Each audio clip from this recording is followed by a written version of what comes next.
Yesterday was my first full day not using an iPhone and only using my Apple Watch and my laptop. Let me tell you, it was freaking incredible. I thought the upsides would kind of be just like whatever, and the downsides would be massive and very palpable, but it's been totally inversed, where the upsides have been massive and very palpable, and the downsides have kind of just been, whatever. So if you've been looking for a way to break free from your smartphone and doom scroll less or whatever it might be, switching to an Apple Watch and a laptop might be all you need to break free from this world. Would highly recommend. So let me talk a little bit about what these upsides are and what the downsides are, and what I've experienced sort of 36 hours into this whole experience. The upsides are sort of the cliches, where everyone, I feel you kind of say, oh, the smartphones, they make you less connected, less present, it hurts your focus, all these kinds of things. And you're just like, yeah, like whatever. But holy shit, like that was very, very real. And I really felt it. Every little thing, where it's even just like being in an elevator. And when you don't have the ability to be on your smartphone in an elevator, you like people talk to me. I talk to people. And I noticed little tiny things that I've never noticed before. And I've been in this elevator thousands of times before, and I just had never noticed it, because every time you're in an elevator, you're on your phone. Like, who isn't? And I get it. I'm 36 hours into this, and maybe it's not going to be, this whole like experience every day for the next 30 days, but where it might just wear off. But I don't know. It's been really, really interesting to see how I show up differently in the world when I don't have a smartphone. You certainly feel more connected, and you certainly feel more present, and most beneficial is your ability to focus more. Because for me, the way I like to say it is my social media drug of choice, it was Twitter, X. I would scroll on X all the time, whether I'm at the gym or at the office. I think on average, it was an hour and a half or 2 hours a day that I was on X. And that's just like embarrassing. But I think a part of the reason why I was on X so much is half of my brain is able to sort of rationalize that it's for work, right? I work in tech. All the tech stuff is on X, whether it's AI news or startup news or, whatever. It's all on X. And it's just like, oh, I can scroll on X. I can see what's going on. But holy shit, was it affecting my ability to focus? It really, really was. And then similar to X, I think email sort of had the same effect, where I never thought of myself as like email is like, this is a bad thing. But I only noticed yesterday how often I kind of derail myself from the thing I'm trying to do or the thing I'm trying to focus on when I have the ability to check my email and think, oh, a new thing came in, let me see it. And like 80% of my emails are just not important stuff. It's just like from a clothing store or some random salesperson or like whatever. The things I don't need to respond to that mean nothing, but are just like, you look at it and you're like, what's this? And it was just distracting me from being able to heads down, focus, and get the job done that I needed to get done. Because turns out when you're doing work that is like hard or whatever, you're going to take any moment you can get to kind of like, oh, let me just see if this other work thing is happening over here. And then it impedes your ability to get that task done. So it's really, really cool. It's really, really interesting. And I think what I would say is that the cliches are true. Not being on your smartphone, it leads to more focus, it leads to more connection, it leads to more presence. So really interesting. Again, only 36 hours into this, and my tune could very much change as the days go on. And it could sort of be like when you're on vacation or you're traveled to some new place and you just look at everything, you're like, oh, wow, that's so different. That's so interesting. And then you're there for a few days and then it just all sets in.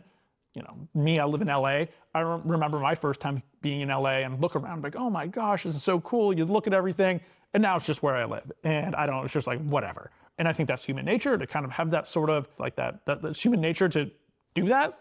And maybe that's the same thing that's going on right now, where I'm not using my smartphone. So a lot of things that I've been avoiding in the world or not paying attention to in the world just become so much more vivid. And over the next few weeks, it'll certainly die down. I don't know. I will keep everyone posted, but it is a theory of mine. But so those are sort of the upsides that have been very noticeable and really, really great. But there has been downsides. It has not been all, perfect. The biggest downside of not having my smartphone, the biggest downside of not having my smartphone is two-factor authentication. Yesterday, I was trying to log into my different Google accounts for email, and I was trying to set up my YouTube account to post these videos and stuff like that, and it needed two-factor authentication. And the way Google does two-factor authentication, or the way their primary way, is like, oh, I sent a notification to your phone. Open it on the Gmail app. I'm like, well, guess what? I don't have my phone. I can't do that. And then they got that little button, try another way. So I tap try another way. And then there's two options. Like, do you want me to send you a text or do you want me to call you? And what I have now realized, which I had no idea about, is so I have the Apple Watch with cellular. And it has the ability to make phone calls. But very, very strangely, it cannot receive SMS. And I don't know why. It can make phone calls, but it cannot make SMS. And SMS is how two-factor authentication codes are sent. And I'm just like, what the hell? And it also turns out, on my laptop, I thought I could get SMS on my laptop, but it turns out what's actually going on is my laptop is just mirroring the SMS it gets from my smartphone in the messaging apps. So when my smartphone is off, I don't get the messages on my laptop or my watch. And it's just like, what the hell? And this is true for all SMS. And it's most noticeable when I'm trying to get a two-factor authentication code. But it could be for anything. If you want to text someone on an Android or any regular SMS, you can't do it. And I had no idea about that. That's just one of those things that's just like, oh, that's weird. I genuinely had no idea. So that happened. That's definitely been one very real downside. Another downside, or I don't even know if this is a downside. This is just an interesting thing that I noticed. And that is, I'm a big hockey fan. I'm a big Toronto Maple Leafs fan.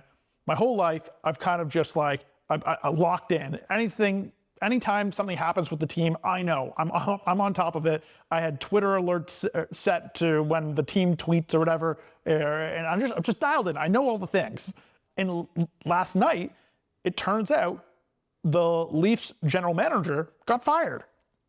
And normally, I'd be like, I'd know that right away. I'd get an alert on my phone. Oh my God, I got fired. Start scrolling Twitter, start looking at all the things, and I'd be all over it. But I didn't know. So this morning, I'm at the gym. I'm scrolling through the podcast app on my watch, which is so freaking annoying, but that's what I was doing. And then I see the title of one podcast, and it was just like just reacting to Brad Treliving being fired. I'm like, what? Brad Treliving got fired? Like, when did this happen? And I'm just like, how did I not know this? And like, I don't know when this happened. And I'm just like, what the heck? I instantly clicked to listen.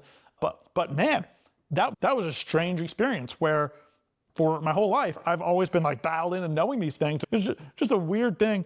I don't really care. It's not like a big deal. I wouldn't even put it in like the negative bucket, but it was just a very noticeable difference that is different. So yeah, that is another thing that happened. What I am going to do, and this is another opportunity for AI to really be helpful, and it kind of goes into a big thing that we think about at our company, is helping technology be more intentional, or allow people to be more intentional with how technology serves them. So, and I think AI and AI agents are a great way to do that, where what I would like to do with our service is I immediately called Stella. I'm like, hey, Stella, I need you to monitor the Toronto Maple Leafs, and I need you to tell me anytime breaking news happens. Just text me, call me, I need to know. And she can't do that quite yet very well, but that's another thing we're adding to the list of like things we got to add to the roadmap. And in the next few weeks, we'll have something like that done.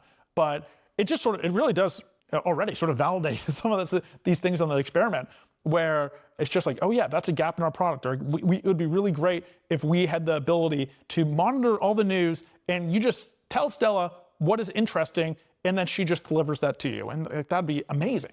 But what you sort of notice is it's amazing under a certain context where if you are still a part of the smartphone economy, then you got your Twitter, you got your ESPN push notifications, you got all this type of stuff so that you're going to know all these things. And that is fine. We are talking about a world where there are people that want to break free from the smartphone economy. I'm one of those people. And I'm living that right now where I'm trying to break free from the smartphone economy. And then, so all these things are like these external things that kind of would pull you back into this smartphone world. Like, well, I do love the Leafs, or I do love I need to know about this thing. And then you get pulled back in. But I think AI can be this tool that helps people not be pulled back into the existing smartphone economy, where you can just be much more intentional and be like, hey, Stella, hey, AI, monitor all these things that I care about. It could be stocks, it could be this news thing, it could be a sports team, it could be whatever. And you just monitor it and then tell me when something really important happens. I don't need to be bothered with all the bullshit. But when something really important happens, you just let me know. Wouldn't that be such a healthier world to live in, or a nicer world to live in? Breaking news does not happen 24/7. Breaking news happening 24/7 is a byproduct of the attention economy, where they profit off of you scrolling on Twitter, or you scrolling on TikTok, or you scrolling wherever, and then these other content companies have come in to fill that void and put in all this content, and then breaking news performs better. So they make everything seem like breaking news, but it's not. And AI can see through the bullshit, and they can be like, that is not actually breaking news. I don't need to go send Jacob this kind of stuff. He's good. This is, spike his cortisol or whatever. This is not true. But occasionally material things do happen. Like for me in the Toronto Maple Leafs, firing the general manager, that's material news. Please send me that. I would like to know. But that doesn't happen every day. It happened the last time that happened was like 3 years ago. And it's just like, yeah, send me this stuff when it happens. And that's a big part of how I see AI really, really helping people break out of the smartphone economy.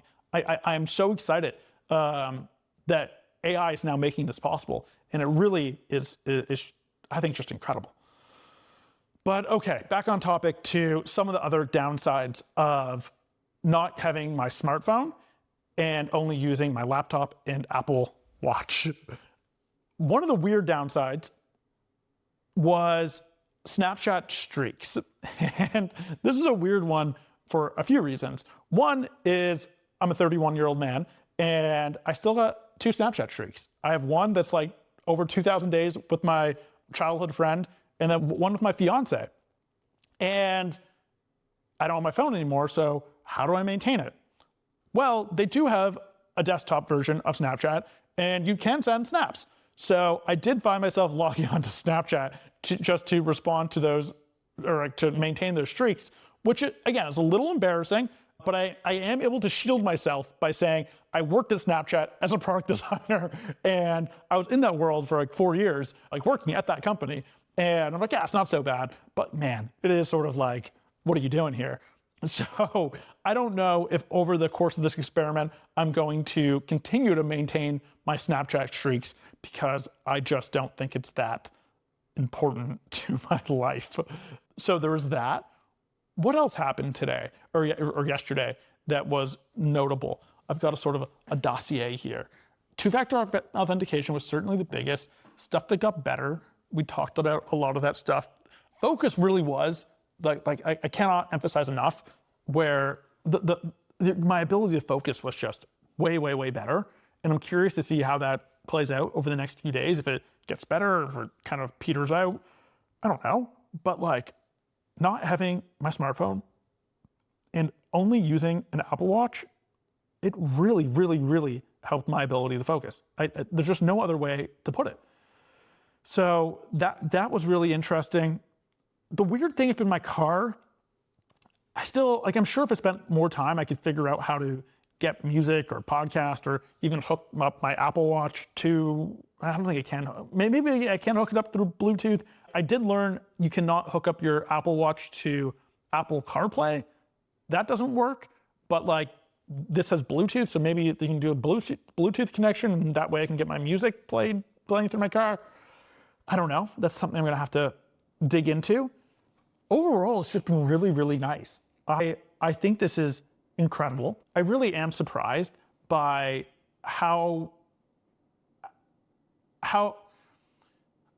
I'm surprised how much you can get out of having the Apple Watch and my laptop, where it is very clear I'm not really missing any of the fundamentals of life or the fundamentals of being able to execute on my job. And in fact, it just makes me better, a better person, better, I don't want to say employee, but a better, more effective at work. Yeah, it's really, really interesting how not having these things really does just make you better. So I cannot wait to see what happens.